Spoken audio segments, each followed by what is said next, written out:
हाँ जी बच्चे, जल्दी से हो जाइए तैयार क्योंकि शुरू हो चुका है स्टडी आ और वो भी पैशन के साथ।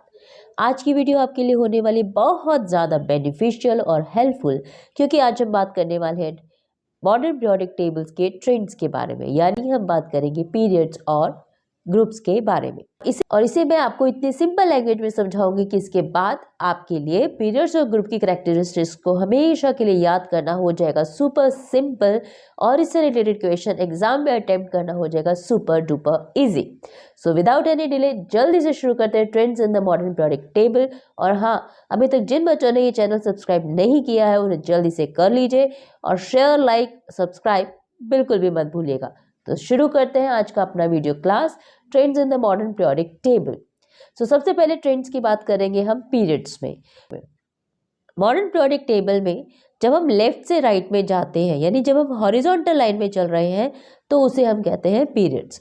सो अब हम बात करने वाले हैं उन्हीं हॉरिजॉन्टल लाइंस में चलने की, यानी कि लेफ्ट टू राइट।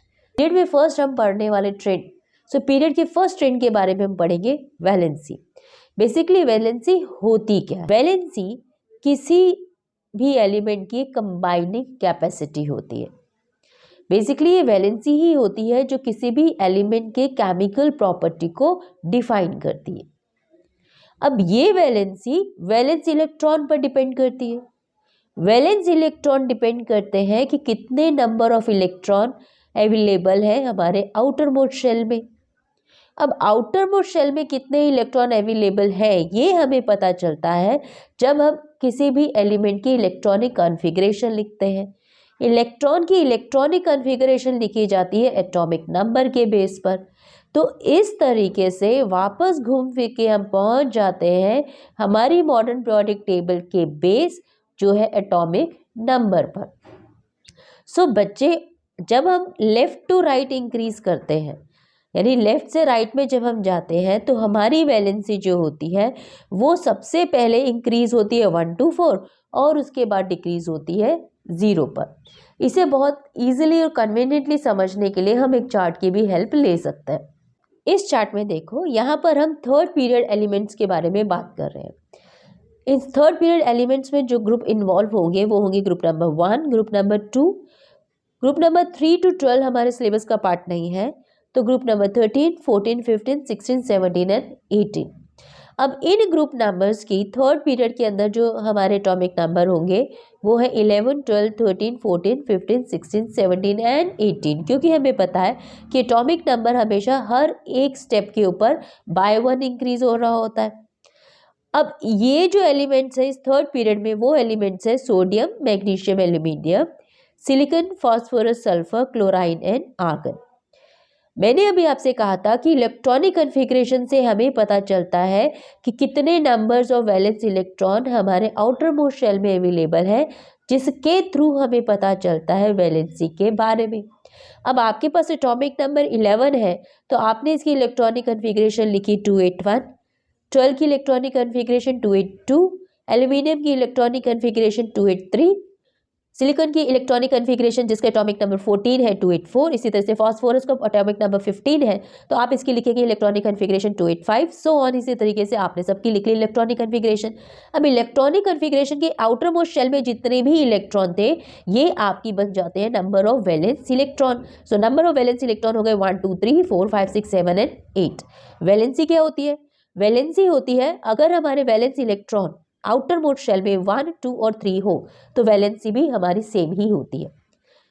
इसलिए सोडियम, मैग्नीशियम, एल्यूमिनियम की वैलेंसी और वैलेंस इलेक्ट्रॉन सेम ही रहेंगे, क्योंकि ये मेटल्स हैं और हमें पता है मेटल्स के नंबर ऑफ वैलेंस इलेक्ट्रॉन और वैलेंसी सेम होती है।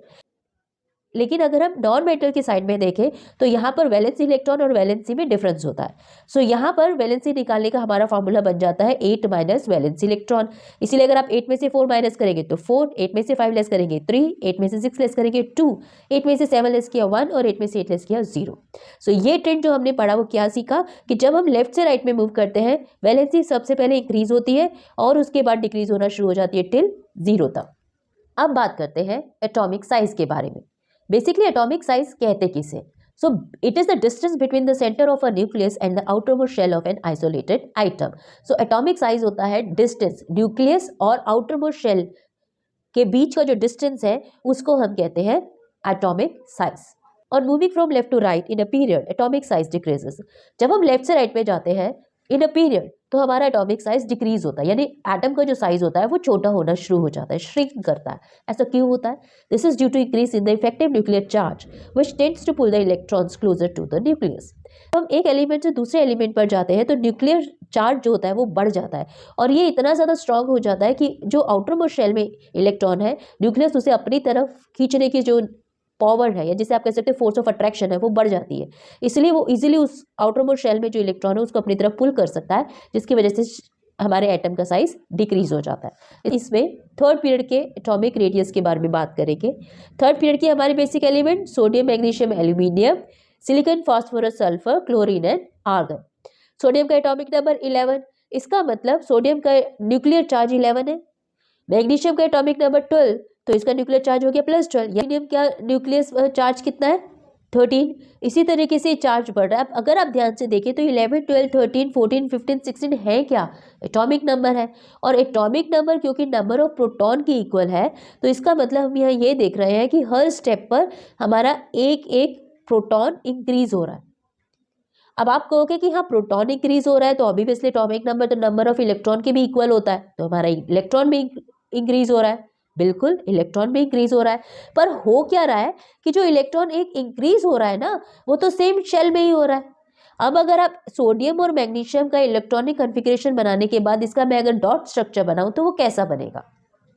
सोडियम का एटॉमिक नंबर 11, मैग्नीशियम का एटॉमिक नंबर 12। सो आप इसका जब डॉट स्ट्रक्चर बनाते हो तो कुछ ऐसे ही बनाते हो ना। यहाँ आप न्यूक्लियस दिखाते हो, ये हम एक रफ फिगर अपने पास ड्रॉ करके रखते हैं, ठीक है। सोडियम आप यहाँ ऐसा दिखाते होगे, न्यूक्लियस हो गया। इसके बाद आप ये शेल दिखाते होगे के शेल, इसके बाद ये एल शेल होता होगा, और ये आपका एम शेल। 11 की इलेक्ट्रॉनिक कॉन्फ़िगरेशन 281 है। मैं सिर्फ आउटर मोस्ट शेल के बारे में आपसे बात कर रही हूँ। सो आउटर मोस्ट शेल में एक इलेक्ट्रॉन आपने यहाँ दिखा दिया, मैंने इसे एक डॉट के थ्रू दिखा दिया, ठीक है। अब आपको जब मैग्नीशियम का इलेक्ट्रॉनिक कॉन्फ़िगरेशन बनाएंगे आप लिखेंगे 282, आउटर मोस्ट शेल में 2 इलेक्ट्रॉन। अब जब हम इसका डॉट स्ट्रक्चर बनाएंगे तो आप K shell, L shell, M shell, और इस लास्ट शेल में कितने नंबर ऑफ इलेक्ट्रॉन दिखाने वाले हो? 2। Absolutely right. अब ध्यान से समझो, यहाँ पर +11 प्रोटॉन का चार्ज है, यहाँ पर +12 प्रोटॉन का चार्ज है। अब ये सोचो, इस +11 के लिए इस 1 को अपने तरफ खींचना ज़्यादा आसान है। हाँ, इस 12 के लिए इन दोनों को अपनी तरफ खींचना आसान है। भाई ये 12 टाइम्स पावर लगाएगा, इन बेचारों के पास तो 2 टाइम्स पावर है। इसके पास 11 टाइम्स पावर है, इसके पास 1 टाइम पावर है, तो ये इजीली इनको अपनी तरफ खींच सकता है ना। इस वजह से ये एटम का साइज क्या होगा? श्रिंक हो जाएगा, क्योंकि ये इसकी तरफ ज़्यादा तेजी से अट्रैक्ट हो जाएंगे, यानी खींचेंगे, पुल होंगे, और इसकी वजह से हमारा जो एटॉमिक साइज होगा वो डिक्रीज हो जाएगा। क्लियर? आगे बढ़ते हैं। तो ये डिक्रीज होते साइज एलिमेंट के हमें क्या बता रहे हैं कि जब हम लेफ्ट से राइट में बढ़ते हैं तो हमारा एटॉमिक साइज डिक्रीज क्यों होता है। अब इसी पॉइंट को हम एक पिक्टोरियल रिप्रेजेंटेशन से भी प्रेजेंट कर सकते हैं। आप देखिए, यहाँ पर सोडियम का साइज बड़ा है, सोडियम से छोटा मैग्नीशियम का साइज है, मैग्नीशियम से छोटा एल्यूमिनियम का साइज है, और एल्यूमिनियम से सिलिकॉन का साइज छोटा है।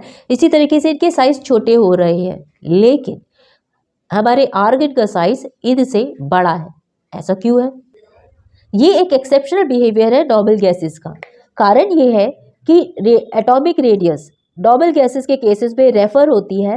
नॉर्मल गैसेस के केसेस में एटॉमिक रेडियस बेसिकली रेफर होती है वैन डर वाल्स रेडियस को, जबकि बाकी एलिमेंट्स के बारे में हम एटॉमिक रेडियस की जब बात करते हैं तो हम रेफर करते हैं कोवेलेंट रेडियस के बारे में, और हमेशा वैन डर वाल्स रेडियस किसी भी एलिमेंट की ज़्यादा होती है as compare to covalent radius. So ये बहुत इंपॉर्टेंट पॉइंट था जो आपके लिए जानना बहुत ज़रूरी है। अब पढ़ते हैं अपने third trade metallic and non metallic properties के बारे में। Metallic property of an element means tendency to lose electron, whereas non-metallic property of an element means tendency to gain electron.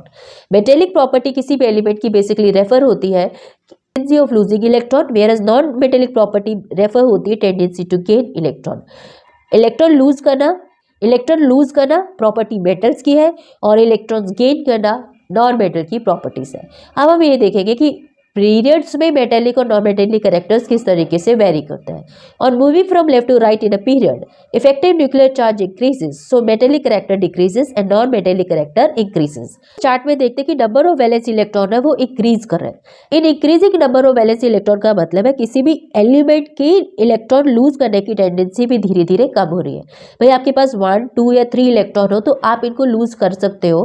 भाई 8 बनाने हैं ना, पास अगर 1 इलेक्ट्रॉन है, 2 है या 3 है तो आप उसको लूज करने के बारे में बात कर सकते हो, सोच सकते हो। लेकिन जब आपके पास 4, 5 या 6 हो गए तब आप क्या कहोगे? तब भी आप क्या सोचोगे कि चलो मैं लूज कर देता हूँ इलेक्ट्रॉन? नहीं, तब हम क्या सोचेंगे कि हम शेयरिंग कर लें या हम किसी से गेन कर लें। अब आपके पास वैलेंस इलेक्ट्रॉन 5 हो गए तो आप किसी को 5 दोगे या किसी से 3 लेना चाहोगे या 3 के लिए शेयरिंग करना चाहोगे।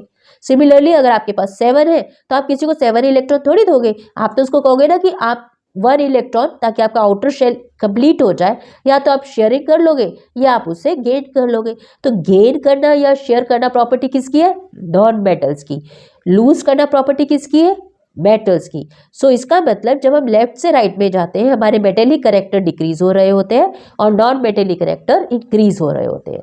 On moving from left to right in a period, as the effective nuclear charge increases, so metallic character decreases and non-metallic character increases. They trends in groups. Valency. On moving down a group, the valency of all elements remaining same as the number of outer shell electrons remain same in a group. Chart में देखो, यहाँ पर हमने group 1 alkali metals को लिया है। Group 1 के हमारे एलिमेंट्स है lithium, sodium, potassium and rubidium, जिसके एटॉमिक नंबर 3, सोडियम 11, पोटेशियम 19 और रुबीडियम 37। इनकी electronic configuration lithium 21, sodium 281, potassium 2881 और रुबीडियम 28188 और 1 होगी। यहाँ पर आप देख क्या रहे कि सबके आउटर मोस्ट शेल में नंबर ऑफ वैलेंस इलेक्ट्रॉन क्या है? सेम है। अब क्योंकि number of valence electron same है इस वजह से इनकी वैलेंसी भी क्या होगी? सेम होगी, क्योंकि हमने ये सीखा है कि अगर वैलेंस इलेक्ट्रॉन 1, 2 या 3 हो तो हमारी वैलेंसी और number of valence electron same ही होते हैं। सो ग्रुप में हमने क्या सीखा वैलेंसी के रिगार्डिंग कि वैलेंसी किसी भी ग्रुप में जितने भी एलिमेंट दिए होते हैं उस ग्रुप की वैलेंसी सेम ही होती है। तो इस पॉइंट से हमें ये भी पता चला कि एक ग्रुप में जितने भी एलिमेंट हैं उनकी केमिकल प्रॉपर्टी भी सेम होगी क्योंकि उनकी वैलेंसी सेम है।